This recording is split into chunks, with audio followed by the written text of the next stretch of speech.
Fosdi, donnach rashin rish, agus fech eniu Tommy chun na caiacha grána. Fech, scéil fin galín seo, gus I di géirí te on na caiacha grána sin. Fecamid consa Irene lei. Aga gílam? Na caiacha grána. Gan horlóid yn seo, Caiacha grána. Colmán ó Rathlí. Agus be é Bernie Prendergast a bhaisig, agus be é Clovio a dailtsig.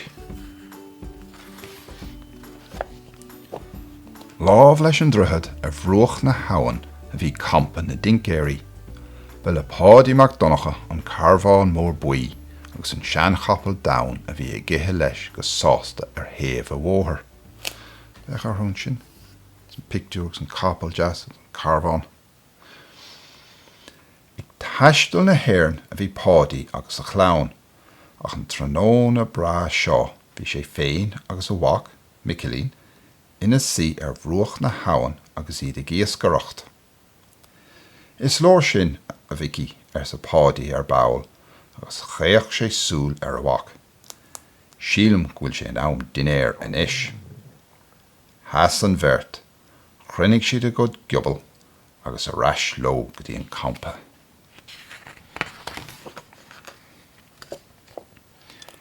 Hier sa champa hí nóir a rua, ban an tincéire ag fannach go mí aideach ló. Ach jaala héden nar a chonig si ag teacht iad agus gá íosc bhreatha ag amach. Muise a bhicilín a haisce nach íontach an tiascrathú a deir si agus I ag gáire. Bhí Michelín go sonna sásta leis féin. Thug sé dá mhóthar iad agus níor fhada go raibh si dá rósta ar an tine eici. Déanamh tú gar beag eile dom ribh an dinéir a bhici ar siise ar bail. Túair leat an ciseán sin agus bailligh roinnt cipíní le haig na tine. Tá go maith ar sa mici agus rug sé leis an ciseán. Sí san bóthar leis gan bhuiil agus trasna an druthad I drón do chuile.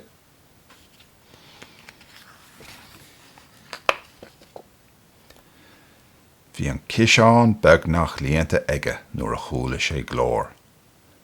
Thas sé nómad ag éisteacht, an sin chúla sé rí sé, glór aisteach ar nós páiste a bheith ag caoine. Déach sé na hímpel ach ní rá duine ar bith le feiceáil.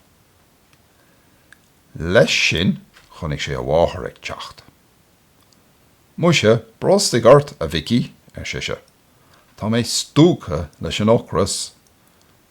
Fan go fólín a bhám ar sa Michelín. Híl mé go chúla mé rud éigean. Has sí tím tamil agus clús le héisteach dorthú. Agus níomh fhada gur chúla siad an glór a ríis. Tá duine éigean ag caoine is stoilm ar san óra.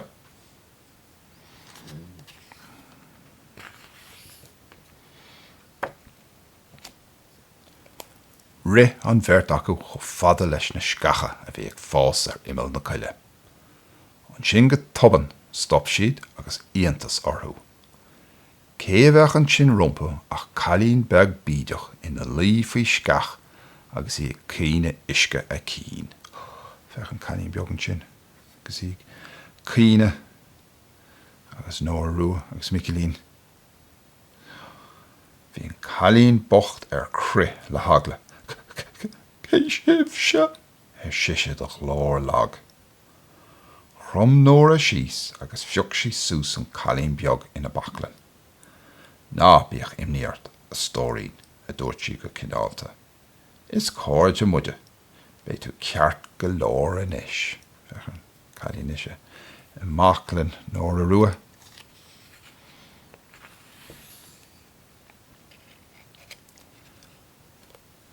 Gan a hiile muile thug sí an cailín beag ar rais go dtí an campa. Nach ar fádaí a bhí an taontas nuair a chonig sé ag teacht iad. Sa chéal a fuair mé I seo a fádaí ar sa nóra, agus chuir sí an cailín beag ina sí cos na tine.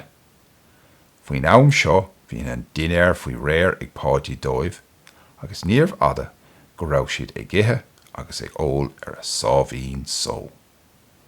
Agus nach ar an galín beag sin bhí an tocras. Ní ra focail as éon duine go ceann Tamalín. Inis dún inis a stórín ar san nóra nuair a bhí a nóhan ite acu. Céthú féin nó céird a thug an seothú. Ífe a ddraigar an chalín, is mi sé ífe, agus thosaigh si ar a scéal. Íthe bháin, caithfidh go sé 5 nó 6 seachtaine ó hin inis. Bhí mé malí ar me labba féin sa bhaile. Íthe bhrá thabhraí a bhí ann, agus bhí an inneog fáca ar oscailt ag mo bháthair. Echar collan sin, lena teddy, agus an inneog fáca ar oscailt.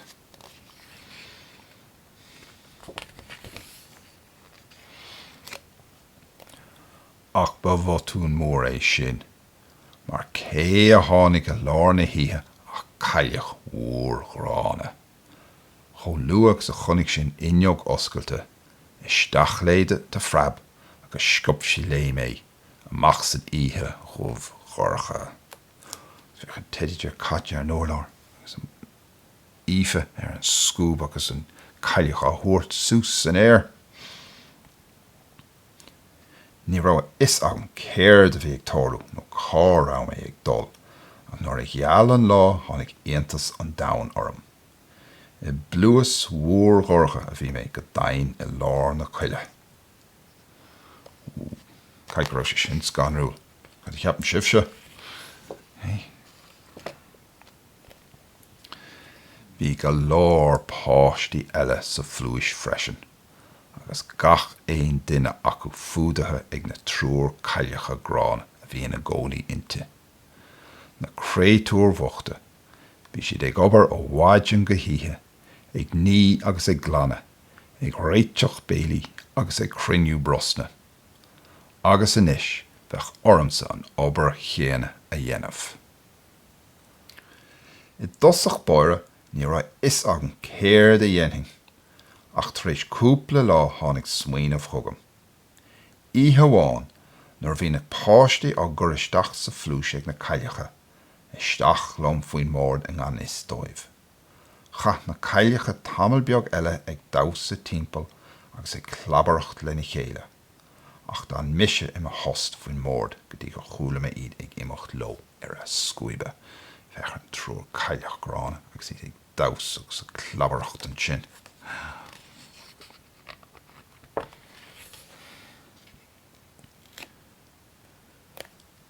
Nuair a déach mé amach tar éis Tamalín, bhí an ghealach lán ina sí, agus an raibh duine ná deoraí le feiceáil. Seo me cheants ar sa mise lom féin. As go brachlum tríd an gcuil le solas na gealaí agus mar chríom a bhéal agam. Ní ra is an cá ra mé ag dul ach ba chuma lom. Bhí mé séir ar deara. Lean mé orm ag ri go dtí go raibh mé tuirseach tréachta. Leannig mé isteach an sin faoi scach chun na scíe ligan. Bhí me cho tuirseach sin is nar airigh mé mo thuaile ag dúna a caithfidh gur hit mé mo cholle. An chéad rud eile is cuimhin lom ná sibse ag féachant orm. Féachar ína gula agus suúin sábh an sin.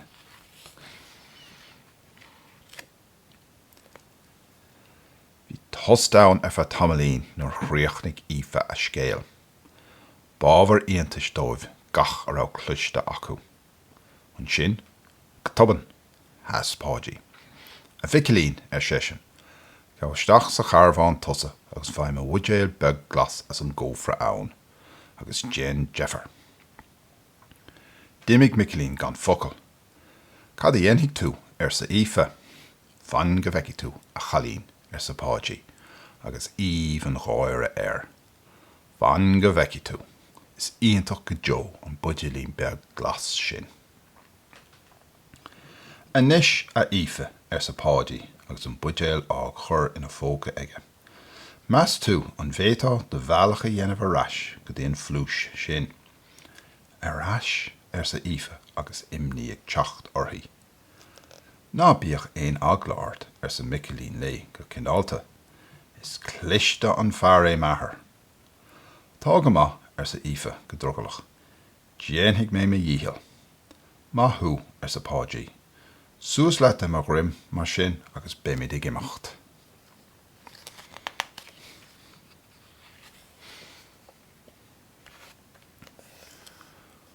Cúpla uair a chloig ina dhí sin bhí siad fós ag siúil saor siar tríd an gail ach ní raibh éon mhaith ann.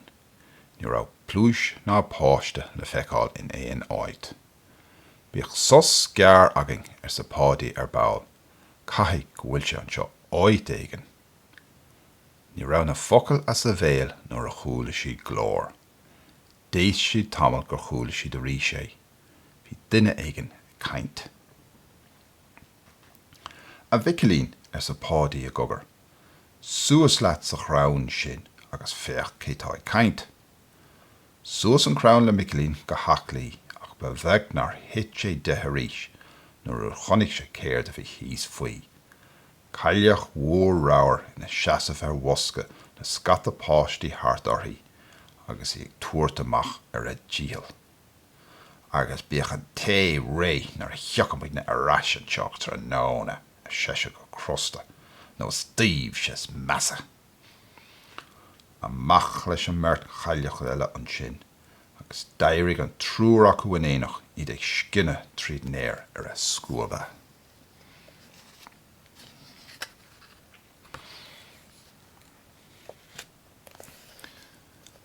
A nuas le micilín go talamh arís agus scitamíní air. Táimid san áid cheart ar seisin, ach níl nóméad le spóra lagainn. Tá na cailleacha imethe ar fa tamilín ach beidh siad arás ar ball le haig an té. Le haig an té an á sa pádaí agus manga gáire ag teacht ar a bhéal. Nach jazz é sin inis. Cogur, réitóidh muide té dóibh nach nnéanfaidh si dearmid go deo air. Bhí glindar as cuimse ar na páistí nuair a chonig siad a gara, ife, agus an bheirt a bhí in éonacht lé. Éisteagaí a siise lo de chlár práineach. Seo cáirde lom agus tá si tacha chun sibh a scíle saoir. Chrinnig na páistí timpeall orthú agus clúas le héisteacht ar chuile dhuine. Tá cearta ag ife sa páidí lo. Tá plán agan cínte ach beidh ormh se cuidú linn. Inis, bíigh ag déanamh bhór gcuid oibre mar scarách. An sin nuair a chloiseann sibh na cailleacha ag teacht arás. Agus duine dibine sé dóibh an chuid eile dá phlean. Thosaigh na páistí ag obair go feanmhar. Bhí cuid acu ag crocha an níocháin ar an líne, cuid eile ag scúba agus ag glanna, agus cuid eile fós ag cruinne brósla le haig na tine. Go jazz ciún thóg páidí an buidé glas amach as a fóca agus stóirdigh sé clabín an taobhfoca beagán. Thosaigh na páistí ag obair go feanmhar. Bhí cuid acu ag crocha an níocháin ar an líne, cuid eile ag scúba agus ag glanna, agus cuid eile fós ag cruinne brósla le haig na tine. Go jazz ciún thóg páidí an buidé glas amach as a fóca agus stóirdigh sé clabín an taobhfota beagán. Chóirt sé stáilmha ón muidéal isteach ann agus súil le spéireaige ar feadh ama. Chóir sé an clabín ar an taobhfota arís an sin agus há sé an buidéal arás ina fóca. Bhí sé ansásta leis féin. A ife a bhicilín ar seisin is gearr go mbeidh na cailleacha ag fille. Caithimid imeacht as an mealachan isis. Agus dimig an trúr acu de bholach. Ag dúirt an stoffisteach sa taobhfota. Ja, da cén sa stoffatá aige. Bhí an ceart ag pádaí. Ní raibh siad a bholach ach a réigean nuair a chúla siad na cailleacha ag fille. Bhí micilín in áirde sa chrán agus ag fear ar gach a bhí ag tarlú. Go toban, chonig sé na páiste ag rith isteach sa flúis agus go garad ina dhí sin thuirling na cailleacha. Tá mé spalpa leis an tart is an chailleach ráir do chlár ord. Mis a freisin san dara cailleach agus na scúba ó gahabh I latí bheici. Be copán jazz té agin san tríú duine. Rug an chailleach mhór raibh graimmar an taobhfhota agus líonn si copán an duine dóibh. Braoín banne san dara duine agus stal á ghuirtaisteach an ngach copán eici. Agus siúcra san tríú duine. Gá chnappa an duine nach ha? Se go dain san chailleach mhór raibh agus cheann sa phreis domsa. Sláinte san trúr acu in éanaach an sin agus chaisiad siar bolgam. Well, cheap siad nar bhlas siad riamh té cho brá leis. Dóil siad agus dóil siad go dtí go raibh lán an fota ólta acu.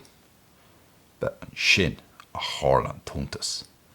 De réir a chéile thosaigh an trúr acu ag dul méid. Rabhraigh siad agus bhéadaigh siad go dtí go raibh siad ina trí bhálún mhóra. A gheall is grad duine acu. Tá mé ar tí pléasca. Bhí na páistigh féchant orthu I rithe nama ó bhéal na plúise agus íontas an domhan orthu.